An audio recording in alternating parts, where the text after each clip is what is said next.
بسم اللہ الرحمن الرحیم۔ شروع اللہ کا نام لے کر جو بڑا مہربان نہایت رحم والا ہے۔ بخت نصر بادشاہ ابتدا میں نہایت نیک بخت و صالح تھا۔ حضرت زکریا علیہ السلام و حضرت یحییٰ علیہ السلام کی نہایت اطاعت کرتا تھا۔ اتفاقاً اس نے ایک عورت سے نکاح کیا جس کے ہمراہ ایک لڑکی نہایت حسین و جمیل پہلے شوہر سے تھی۔ جب وہ لڑکی جوان ہوئی تو بادشاہ اس کی بہار حسن دیکھ کر دیوانہ ہو گیا۔ اس کی ماں کو پیغام دیا تو وہ بہت خوش ہوئی، مگر دل میں اندیشہ ہوا کہ بادشاہ پیغمبروں کا بہت فرما بردار ہے اور نکاح اللہ کے پیغمبر کی شریعت کے خلاف ہے، تو پیغمبر اس کام کی اجازت کیوں دیں گے؟ اس لیے بادشاہ سے اس عورت نے کہا کہ تم اس کا مہر ادا نہ کر سکو گے۔ اس نے دریافت کیا کہ کتنا مہر ہے؟ جو کچھ کہو گی میں اس کو دے دوں گا۔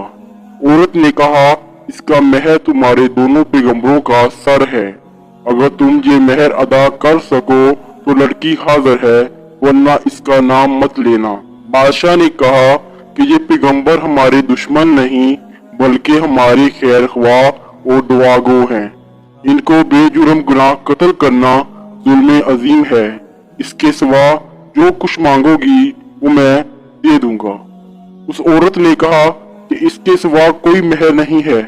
بادشاہ کیونکہ اس لڑکی کے حسن میں گرفتار تھا تو اس نے اپنی فوج کو حکم دیا کہ دونوں بے گناہوں کا سر کاٹ لاؤ۔ حکم کے غلام سپاہی جب جا کر حضرت یحییٰ کو بیت المقدس میں قتل کر دیا تو حضرت زکریا علیہ السلام یہ حال دیکھ کر جنگل کی طرف بھاگ نکلے۔ فوج پوچھے ہوئی اور شیطان نے ان کی رہنمائی کی۔ جب سپاہیوں نے حضرت زکریا علیہ السلام کو آ دبوچا تو حضرت زکریا علیہ السلام نے ایک درخت سے التجا کی کہ مجھ کو اپنے اندر پناہ دے دو۔ وہ درخت پھٹ گیا، اس کے اندر حضرت زکریا علیہ السلام سما گئے اور درخت دوبارہ بند ہو گیا، لیکن حضرت زکریا علیہ السلام کا قدرے کپڑا باہر رہ گیا۔ فوج پھیل گئی اور آپ کو تلاش کرنے لگی۔ شیطان نے نشان دیا کہ اس درخت کے اندر حضرت زکریا علیہ السلام چھپے بیٹھے ہیں، یہ کپڑا ان کے موجود ہونے کی علامت ہے۔ پھر شیطان نے اس سپاہیوں کو آرے سے درخت کاٹنے کی ترکیب بتلائی۔ درخت کو جب کاٹا گیا، جب نوبت آرے کی سر پر پہنچ گئی تو حضرت زکریا علیہ السلام نے سسکی بھری۔ حکم الہی نازل ہوا، اگر اف کرو گے تو پیغمبری سے خارج کر دیے جاؤ گے۔ تم نے غیر سے کیوں پناہ مانگی؟ اگر ہم سے کہتے تو ہم آپ کو پناہ دے سکتے تھے۔ اب اس کا مزہ چکھو اور چپ چاپ آرے کو چلنے دو۔ گزجے کے آرے سے سر سے پاؤں تک جسم چیر گیا اور حضرت زکریا علیہ السلام نے اف تک نہ کی۔ جب دونوں پیغمبروں کو اس بے دردی سے قتل کر دیا گیا تو غضب الہی نازل ہوا۔ دن تاریک ہو گیا۔ ایک بادشاہ جو کہ بہت ہی خونخوار فوج کے ساتھ اس شہر کے باشندوں کو مارتا رہا۔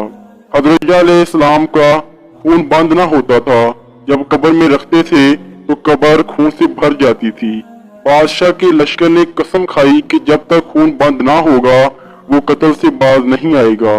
ہزاروں آدمیوں کو مار دیا گیا لیکن خون بند نہ ہوا۔ اس وقت ایک شخص حضرت یحییٰ علیہ السلام کی لاش پر آیا اور کہا کہ تم پیغمبر ہو یا ظالم ہو؟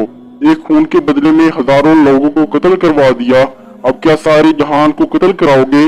اتنا کہنا تھا کہ خون بند ہو گیا۔ حضرت یحییٰ علیہ السلام کی قبر جامع دمشق میں ہے۔